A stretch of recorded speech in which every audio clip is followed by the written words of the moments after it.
नमस्कार, आपका जाफा Indian YouTube channel में हार्दिक स्वागत है। साथियों, शिक्षा का क्या महत्व है यह आप ज्योतिबा फुले, छत्रपति साहू जी महाराज, डॉक्टर भीमराव अम्बेडकर, सावित्रीबाई फुले, मान्यवर कांशीराम आदि महापुरुषों को पढ़कर समझ सकते हैं, जिन्होंने केवल और केवल शिक्षा पर ही जोर दिया। परंतु आज बहुजन समाज का ज़्यादातर बुद्धिजीवी वर्ग हो या शिक्षा से वंचित वर्ग हो, सभी को ब्राह्मणवाद, मनुवाद के दिखाए मंदिरों के दर्शन को व्याकुल रहते हैं और अपनी जीवन की गाढ़ी कमाई पंडितों और मंदिरों में दान कर शिक्षा से दूर रहते हैं। आज इस संबंध में दिल्ली के उप मुख्यमंत्री माननीय श्री मनीष सिसोदिया जी का शिक्षा के महत्व और अंधविश्वास से दूर रहने के संबंध में दिए गए भाषण को आपके समक्ष रखा जा रहा है। आप इसे कृपया ध्यान से सुने, समझें और अपना विचार हमारे साथ साझा करें। धन्यवाद। आपसे आग्रह है कि आप भी शिक्षा के स्तर में सुधार के लिए अपना सुझाव जाफा इंडियन यूट्यूब चैनल के साथ साझा करें। धन्यवाद। हम आपसे निवेदन करते हैं कि आप ज़्यादा से ज़्यादा जाफा इंडियन यूट्यूब चैनल को सब्सक्राइब करें, लाइक करें तथा अपने साथियों, अपने परिवार संबंधियों के साथ शेयर करें। नमस्कार। समाज में धर्म के झगड़े चल रहे हैं, हमको क्लासरूम में बैठ के सेटल करना पड़ेगा कि ये बच्चा जब जाए तो उन धार्मिक झगड़ों में शामिल ना हो पाए। इवन को इन्फ्लुएंस भी करने की कोशिश करे तो उसको क्लैरिटी है, उसको इंटरनेट पे, व्हाट्सएप पे भी कोई ऐसा मटेरियल मिले तो उसको क्लैरिटी रहे, नहीं, I have understood it, this is rubbish, that we have to prepare for. धर्म के, जाति के झगड़े हैं, क्षेत्रवाद के झगड़े हैं, क्रिटिकल नहीं है।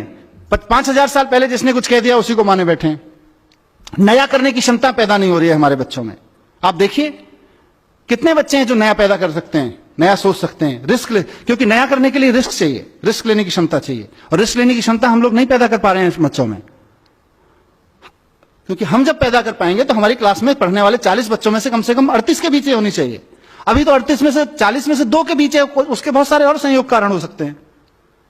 क्योंकि जब क्लासरूम से रिवॉल्यूशन से पैदा होगा, कॉन्फिडेंस पैदा होगा, नया करने की जिजीशा पैदा होगी, हिम्मत पैदा होगी, तो वो 40 में से 38 बच्चों की में पैदा होगी कम से कम।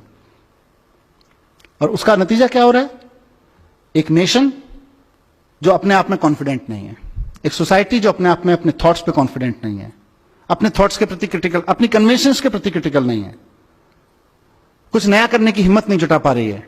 1500 साल पहले आर्यभट्ट ने कहा था शून्य है, शून्य की खोज की उसने किया, और हमने 1500 साल क्या किया?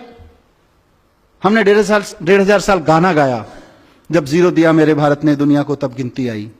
हमने गाना गाया, और उसी शून्य का 1500 साल पहले जिस हिंदुस्तान ने शून्य का आविष्कार किया, उसी शून्य का इस्तेमाल अमेरिका और यूरोप के साइंटिस्ट ने करके पूरा साइबर वर्ल्ड उस शून्य में खड़ा कर दिया। हम गाना गाते रह गए, जब जीरो दिया मेरे भारत ने दुनिया को तब गिनती आई।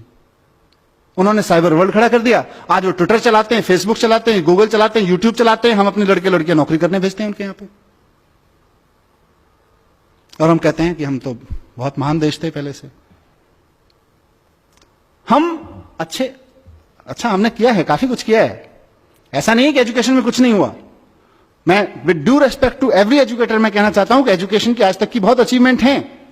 आज मैं अगर आपके सामने खड़ा होकर इस मंच से बोल पा रहा हूं और आप में से कोई इस बात को लेकर क्वेश्चन नहीं कर रहा है कि ये जो आदमी इतनी बड़ी बड़ी बातें यहां कर रहा है, इसका धर्म और जाति क्या है, वो एजुकेशन की अचीवमेंट है आज हमारे यहां।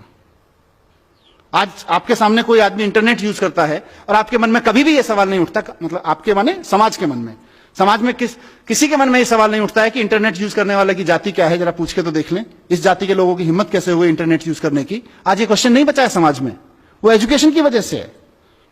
500 साल पहले गुलाम खरीदना और रखना या गुलाम की तरह बिकना समाज की स्वीकृति में था। आज कोई भी व्यक्ति इस बात को स्वीकार करने को तैयार नहीं है अपने सामने किसी गुलाम को बिकते हुए देखकर।